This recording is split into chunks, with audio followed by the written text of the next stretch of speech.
I just can't help myself. I have to share this with you. I blame it on my good, very talented friend, E.B. You know who you are. She really encouraged me today. So, she's a student of mine, an excellent actress. Amazing. So, I have something to tell you about your acting career. 1, 2, 3. Just 3 major things that will increase your chances of winning an audition, to getting the part. Do you want to know? You do? Good. Then stay with me.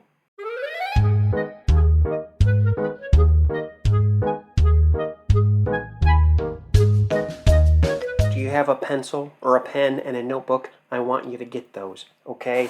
They look something like this, okay? I'm going to give you these 3 things that will skyrocket your acting career. And they're so simple that you might think, no, they're not going to work. It has to be more complicated than that. After all, it's not a download, and it's not an upload, and it's not a side load. I don't understand. It's not an ebook. How can these 3 things help me in my acting career? I don't know. You don't know? Well, listen, I'm about to tell you. The life of the character. You will find it in the script. No, really, there are 3 ways of breaking down a script and to dig deep into the character, to analyze the character and to figure out how you fit in with the character, like so. So, here we go. The first step is to count the sentences. Count the sentences. 1, 2, 3, 4, 5, 6, 7, 8, 9, 10, 11, 12, 13, 14, 15. When I did It's a Wonderful Life with George Bailey in California, there were 600 lines that I had to memorize. That's right. And you know what I did? I wrote down all 600 lines. What, am I crazy? No, I'm accurate. This is what professionals do.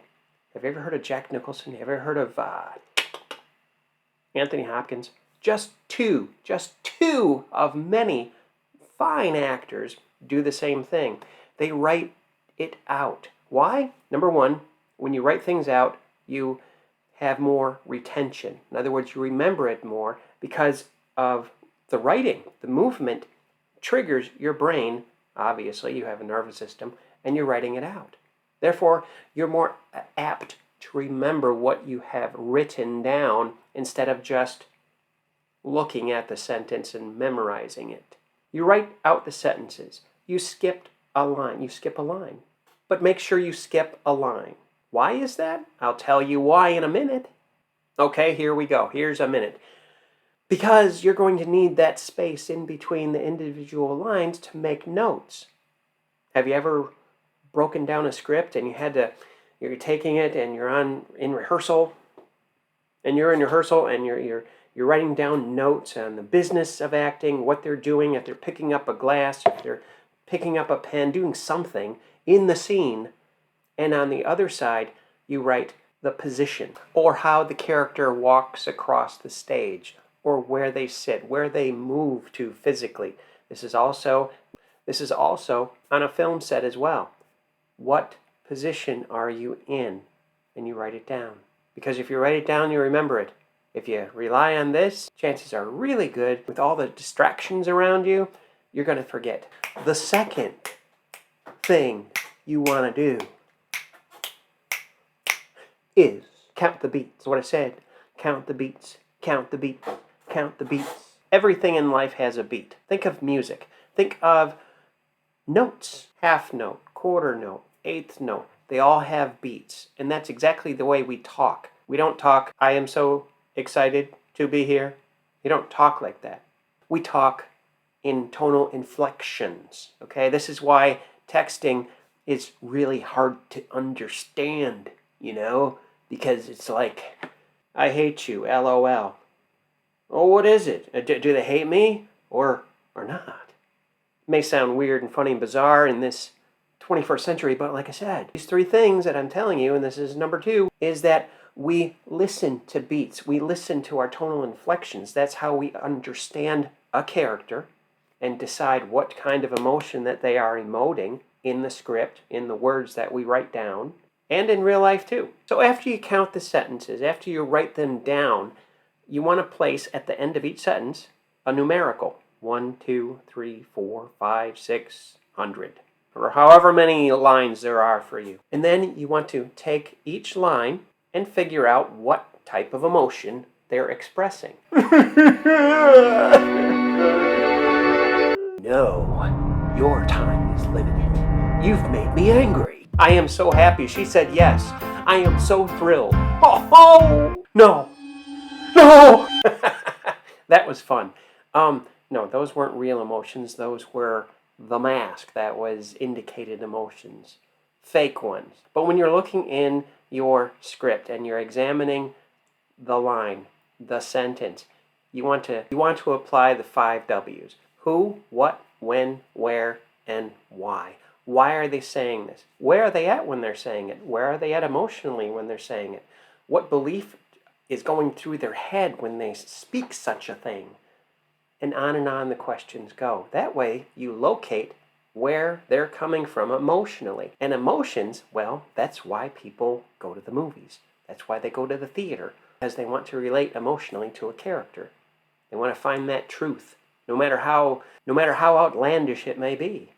They want to be entertained. They want to connect. They want to feel extraordinary. And that's where you come in. So you want to underline or circle a particular word that evokes that emotion. And then right above it or right below it, you want to write the said emotion. Happy, sad, angry, joyous, anxiety, or anywhere in between. Now, step number 3. How to become a great actor with step number 3. Ready? All right. It's going to take a little bit of work, a little bit more work. Well, why are you giving me so much work, David? Because I know that you're here for a reason. You are watching this video because you want to learn and to grow and to become a great actor. I know you do. Otherwise, why would you be here? So, the third way, so number 3 is dynamic analysis. Sounds pretty heavy, doesn't it? Emotional intensity. So you take a sentence. Find the emotion. Understand where the character's coming from, the who, what, when, where, and why. And then you would say, well, what emotional intensity? Is he just peeved? Is she just peeved? Or is she livid and angry? Is she just a little scared? Or is she terrified? And on it goes. So on a scale from 1 to 10, you would pick one of the numbers. But remember this. Number 1 is comatose. Number 1 is usually hardly ever used because there is no movement. And acting is what? That's right, movement. It's physical movement. That's how emotions are expressed. Through words, through emotions, and through movement. Now, number 10 is way off the charts. There's one time when I played Jonathan from Arsenic and Old Lace. Now, he was a sociopath, and he was like really off the wire. He was just like really, really, well, crazy, but very clever. He was clever, crazy, clever. And so it took me a lot of time, a lot of study, figure out where he was coming from and how he would move, because I wanted to show the truth of the character. The third one is a scale of 1 to 10. You pick it out. 4, 5, 6, 7, 8. Usually it's around that area in the way of an emotion. So let's review. Let's recap. Number 1 is count the sentences and write them down.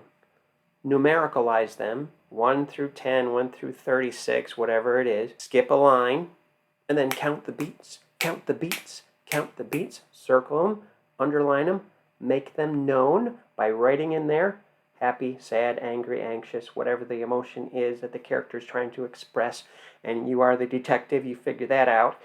And then emotional intensity, a scale of 1 to 10. If you need me for a coach, I can help you. DavidThompsonCoaching.co. DavidThompsonCoaching.co. And remember, becoming a great actor is as easy as 1, 2,